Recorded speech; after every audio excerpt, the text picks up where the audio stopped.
በማይመለከተን ነገር እየገባን በማያጣላን ነገር እየተጣላን በማቀያየመን ነገር ገብተን እየተቀያየምን የአንድ አባት የአንድ እናት ልጆች ሆነን ተቸግረናል።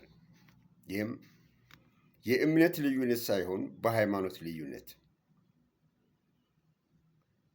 ሃይማኖት ልዩነት የፈጠረው ነገር እግዚአብሔር ካለው ውጪ እየሄደ ነው። እኔ አንድ ከዚህ ሁሉ አሁን ለማቅረብ ከፈለኩት አስቀድሜ መናገር የሚችለው እምነት ልዩነት ሳይሆን ሃይማኖት ልዩነት ያመጣው ነገር በቋንቋ እንውሰድና እስልምና አላህ ይላል፣ ሌላው ቋንቋ ተናጋሪው እግዚአብሔር ይላል። በኦሮሞኛ መጽሐፍ ቅዱስ ቁልቁል ይላል፣ ቁልቁሉ ይላል። ሌላው ደግሞ መጽሐፍ ቅዱስ ይላል። መጽሐፍ ቅዱስም ቁልቁሉም አላህም እግዚአብሔርም የቋንቋ ልዩነት እንጂ የሚጠሩት አንድ ነው። በዛም ሆኖ እስልምና ሃይማኖት ተከታዮች ያረደውን ክርስቲያን ተከታይ አይበላም። ክርስትና ተከታይ አይበላም። ክርስትና ተከታይ ያረደውን እስልምና ተከታይ አይበላም። ሃይማኖት ተከታይ ያ ማለት የፈጠረው እግዚአብሔር ፍጡሩን ራሱ ከብቱን፣ በሬውን፣ ላሙን፣ ዶሮን፣ ፍየሉን የፈጠረው እግዚአብሔር ነው። እግዚአብሔር የፈጠረውን አንድ የእግዚአብሔርን ፍጡር በሃይማኖት ልዩነት ተለያይተን እየተጣላን እየሞትን እየተጋደልን ያንኑ ፍጡር አርደን እየበላን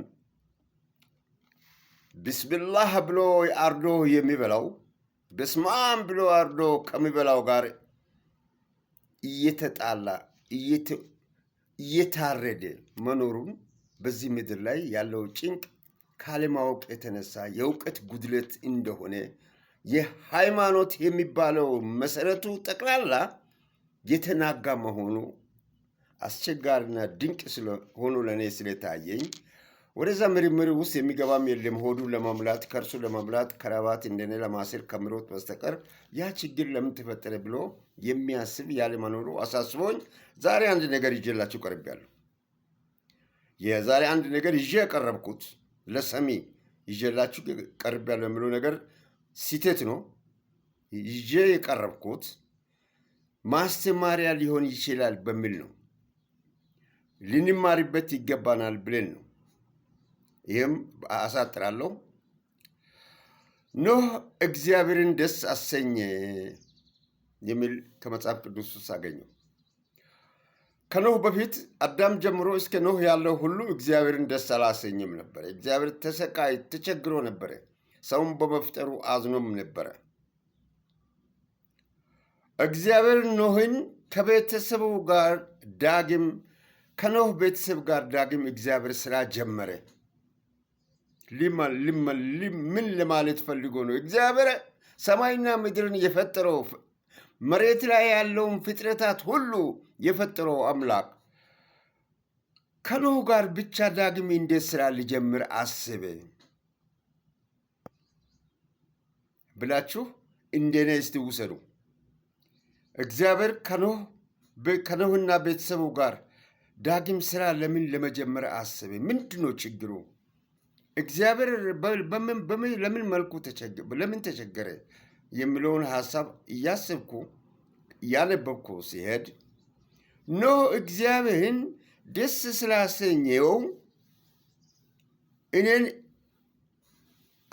እግዚአብሔር እኔና አንተ ዛሬ በሕይወት ኖርን የሚለውን ቃል ደግሞ ሌላ ቦታ ላይ አነበብኩ።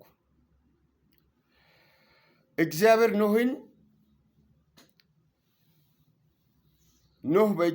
እግዚአብሔር በኖህ ተደሰተ። ኖህ እግዚአብሔርን ደስ ስላሰኘ እኔና አንተ ዛሬ ለዚህ ደረጃ ለመኖር የበቃ ነው። ኖህ እግዚአብሔርን ደስ ስላሰኘ እንደሆነ ማወቅ ነበረብን። የኖህ ሃይማኖት ምን ነበር? አንድ ወደዛ ምስጢር ውስጥ ትንታኔ ውስጥ ከአቅሜ በላይ ስለሆነ ቴዎሎጂ ያጠኑ መጽሐፍ ቅዱስ ትርጉም በተለያየ መልክ የወሰዱ ቢያብራሩላችሁ በቂ ነው። እኔ ግን ኖህ እግዚአብሔርን ደስ ስላሰኘው እኔና አንተ ዛሬ ልኖር ስለቻልነው ጉዳይ እግዚአብሔር ኖህን ምን እንዳለው እግዚአብሔር ካሁን ኖህና ቤተሰቡ ጋር እንደ ዳግም ስራ መጀመር የቻለበት ምክንያት አንዳንድ ገንቢ ወይ ጠቃሚ ሀሳቦች ላይ ለውይይት የሚበቁ ነገሮች አሁን እኛ ያለንበት ቦታ ላይ እኛን የሚያስቸግረንን ሁኔታዎች በሰፊው ማስረዳት የሚችል ሰፋ ያለ እውቀትና ግንዛቤ ያለው ለችግሩ መፍትሄ ሰጪ የሚሆን ፈቺ ሀሳብ የሚያቀርብ ጠቋሚ ሀሳቦችን ነው የምነግረው። እግዚአብሔር ኖህን አዘዘው። እግዚአብሔር ከኖህ ጋር ስራ መጀመሩን ነግሬያቸዋለሁ። ከኖህና ቤተሰቡ ጋር እግዚአብሔር ዳግም ስራ ጀመረ። በኖህ ጥፋት ውሃ በዓለም ላይ ከኖህና ከኖህ ቤተሰብ በስተቀር መርከቧ ውስጥ ከገባው ውጭ ምንም ነገር የለም።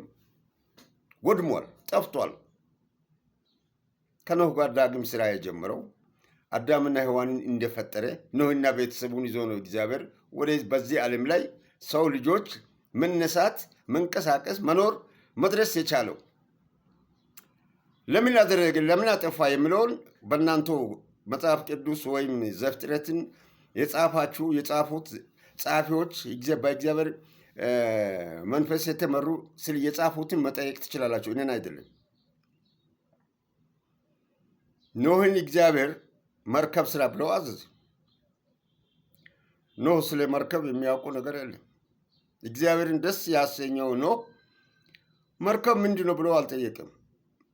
ኖህ እግዚአብሔርን ደስ ስላሰኘን እናንተ እስከዚህ ድረስ መኖር የቻልነው ኖህ መርከብ ውስጥ ገብቶ ስለተረፈና በኖህ ልጆች አማካይነት ዛሬ ሴም፣ ካም፣ ያፌት የሚለው የምንተርካቸው የካም ዘሮች ነን ብለን የምንጨፍር ከዛ የመጣ ነው እና እግዚአብሔር ኖህን አዘዘው ከጥፋቱ ውሃ የሚያድን መርከብ እንዲሰራ አዘዘው። ኖህ ዝናብ አያውቅም። በኖህ ዘመን ዝናብ የለም። ማንበብ ትችላላችሁ። ዘፍጥረት 2 ላይ ብታነቡ በኖህ ዘመን ዝናብ አለመኖሩን ታገኙታላችሁ። መርከብ ስራ አለው። ለምንድን ነው መርከብ ስራ ሊስራ ብሎ እግዚአብሔር ጋር ኖህ አልተከራከረም፣ አልጠየቅም፣ አልተጠራጠረም። ቀጥታውን እሺ አለ። ከጥፋቱ ውሃ የሚያድን መርከብ ስራ ስለ እሺ አለ። መርከብ ለመስራት እውቀት እንደ ዛሬው ኢንጂነር፣ እንደ ሳይንቲስት፣ ፈላስፋ የቴክኖሎጂ ውጤቶችን በምርምር አግኝቶ ሰማይ ጠቀስ የደረሰ እውቀት የሌለን ነው። እሺ አለ።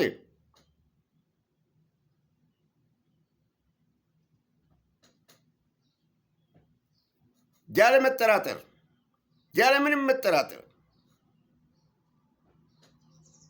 ለ120 ዓመት ዛሬ እኔና አንተ ዕድሜ 80 ነው፣ 40 ወይ በጣም ሲበዛ ነው 80፣ በጣም ሲበዛ 80 ላይ እያለቅን ነው እርስ በርሳችን። ለ120 ዓመት መርከብ ሰራ ነው ከእንጨት እየጠረበ ወርዱን፣ ሳይዙን፣ ቁመቱን ነግሮታል፣ ሰራ።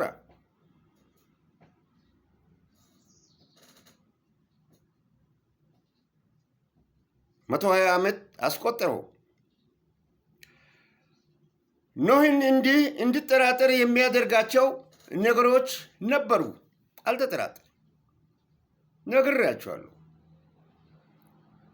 በኖህ ዘመን ዝናብ የለም። ኖህ ደግሞ ከውቅያኖስ በጣም ውቅያኖስ አጠገብም አይደለም። ከውቅያኖስ በጣም መራቀ በጣም ረዥም ቦታ ስንትና ስንት ማይል ርቀት ላይ ነው ኖህ ያለው። ይህን መርከብ ከሰራው እንዴት አድርጌ ገፍቼ ነው ወደ ውቅያኖስ መውሰድ የሚችለው? መርከብ ያለ ውቅያኖስ መቼም አይንቀሳቀስም። ጥፋቱ ውሃ ሲመጣው መርከቡን ውሃው ላይ የሚያሽከረክረው በውሃ ውስጥ የሚኖር ሰው፣ በውሃ ውስጥ የገባ ሰው፣ መርከቡ ውስጥ የገቡትን ሰዎች ታውቃላችሁ። መንገድ አያስፈልግም። እንስሶችም የገቡትን ታውቃላችሁ። በኖህ መርከብ ውስጥ ከገቡት ውጭ ምንም ነገር በዓለም ላይ እንዳልተረፈ ታውቃላችሁ። እኔም አንተም በመርከቡ ውስጥ ገብተን ተሻግረን ነው የተረፍነው። ሃይማኖት የዛን ጊዜ ያለን ሃይማኖት እምነት ነው እንጂ የለም። ኖህ እግዚአብሔርን ደስ አሰኘ፣ በእምነት ሰራ። መልካም። ኖህ የሚኖረው ከአቅራቢያው ከሚኖርበት አቅራቢያ እጅግ በጣም ርቀት ባለ ቦታ ላይ ነው መርከብ ውቅያኖስ ያለው። ውቅያኖሱን ገፍቶ ለመውሰድ የሚችል አቅም የለውም። ነገር ግን እንስሳዎቹን ሁሉ በመርከቡ ውስጥ ይዞ ቤተሰቡን ይዞ መርከቡ ተሰርቶ ካለቀ በኋላ ገባ መርከብ ውስጥ። የሰማይ መስኮትና የምድር መስኮት ተከፈተ። ዝናብ እግዚአብሔር ለቀቀ። ሰው አለቀ። ከኖህ ጋር እግዚአብሔር ስራ ጀመረ የሚለው ኖህና ቤተሰቡ እንስሳቱ የተረፉት በመርከቡ ውስጥ የገቡት እንስሳት ጋር ነው ዛሬ ድረስ ያለ ነው። ይህን ደግሞ ብሉይ ኪዳን ነው። ይሄ ብሉይ ኪዳን መጽሐፍ ነው፣ አዲስ ኪዳን ውስጥ የለም እንዳትሉ ዕብራውያን ምዕራፍ 11 ቁጥር 6 ላይ ብታነቡ ያስረዳችኋል። ወንድሞች የኖህ ቅርሶች ነን። ከኖህ ነው የመጣ ነው።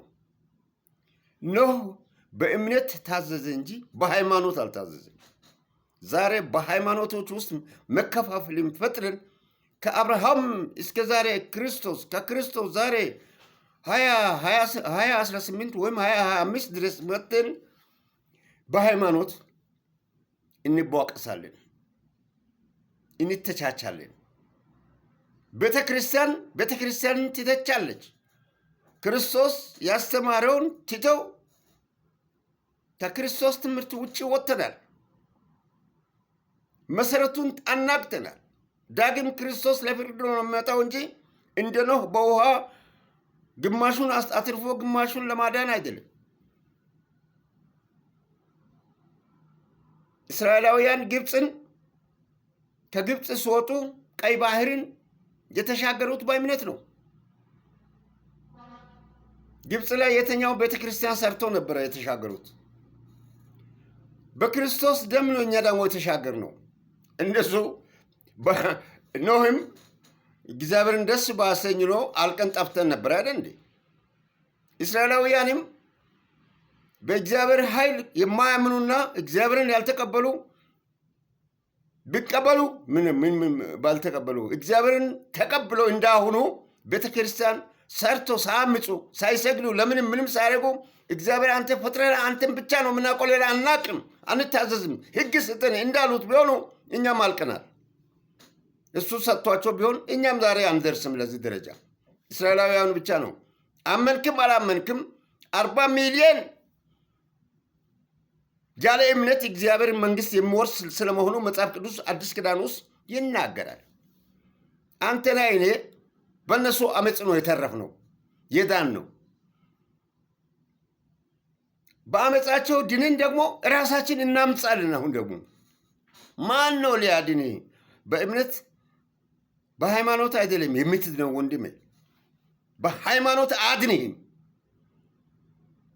እግዚአብሔርን ታዘዝ፣ ስማ። የክርስቶስ ደም ዳግም አይፈስም። እንደ በግ ደም የክርስቶስ ደም የፈሰሰው ለአንተ ለእኔ ነው። እነዛን እንደ በፊቱ በጥፋት ውሃ ያጠፋቸዋል ብለህ እንዳትወርድ እንዳታስብ፣ አንተም ትጠፋለህ።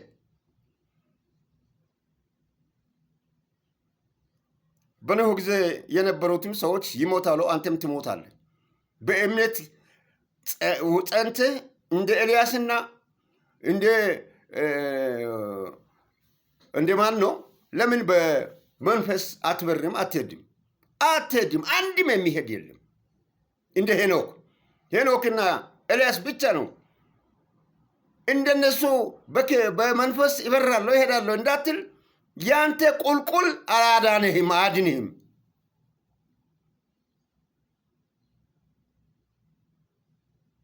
እንዳጨማለክ እየተጨማለክ ትኖራታለህ። ለሆዲ እንዳሰብክ ትኖራታለህ። ተው፣ እግዚአብሔርን ታዘዝ። ሃይማኖትን አትታዘዝ። በሃይማኖት ተመክተህ የእግዚአብሔርን ሕዝብ አታማስል። እግዚአብሔር የፈጠረን ፍጡር በአምሳያ ፈጥሮ ከኖህ ጀምሮ እስካሁን ድረስ ያቆየውን ሕዝብ አታማስል። አንብበው። አንድ ቃል ይበቃል። ዕብራውያን 11:6 ላይ ያለው ይበቃል። ከኖህ ጊዜ ጀምሮ ያለውን ሁሉ አስጠቅሎ ቁጭ አድርጓታል። አንተ ትድናለህ። ከኖህ ጊዜ ጀምሮ ያለው እግዚአብሔርን አያውቅም አይደለም። ከኖህ ወዲህ ያለው እግዚአብሔርን አያውቅም አይደለም። አስብበት።